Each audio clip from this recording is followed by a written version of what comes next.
once you understand the final destination, it becomes much easier to look back and identify the psychological conditioning, the biological tampering, the cultural grooming, and the educational prepping that we have been subjected to for decades in preparation to making us accept a post-human future.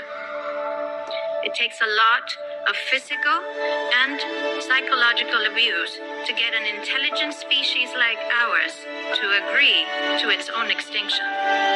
Most, if not all, that has transcended in the last 60 years was designed to get us closer to accepting such a dystopian reality. Whether you care to accept it or not, we live in a hyper-controlled matrix where our perception of reality is meticulously planned, managed, and executed in order to control and steer us in whichever direction they wish. And the direction is a post-human world. For this, they first needed to destabilize, dehumanize, and demoralize humanity through every means possible.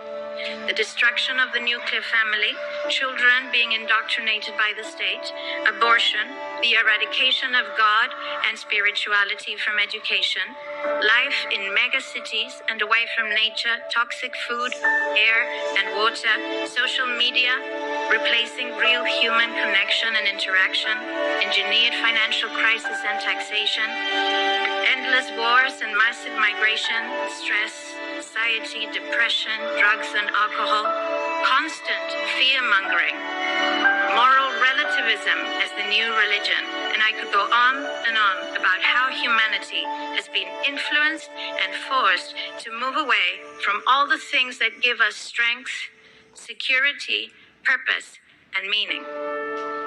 A weak, immoral, disconnected, ignorant, and unhealthy population is an easy target for the next stage, the creation of an entire generation of androgynous beings. Masculinity is under attack psychologically, culturally, and biologically. Women are being replaced in sports, entertainment, and politics by men pretending to be women, and children are being indoctrinated at school to think that gender is a choice. The transgender movement is not a grassroots movement. It comes from the top. It has nothing to do with people's freedom of expression, sexuality, or civil rights.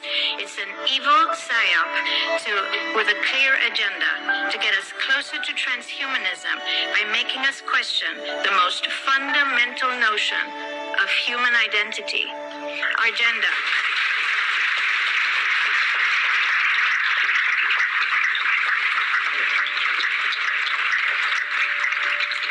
If you don't know who you are, if you already identify as a hybrid between a man and a woman, you will be easily convinced to become a hybrid between human and machine. Gender ideology is the 2 + 2 = 5 from George Orwell's 1984 dystopian novel. It's the final test to see whether we will follow the most absurd party line towards our own extinction. But 2 + 2 = 4.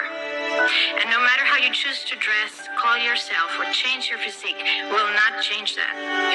The sad reality, though, is that in the gaslighting process to get us closer to a post-human future, they have mentally and physically harmed an increasing number of children and young people, and it's only getting worse.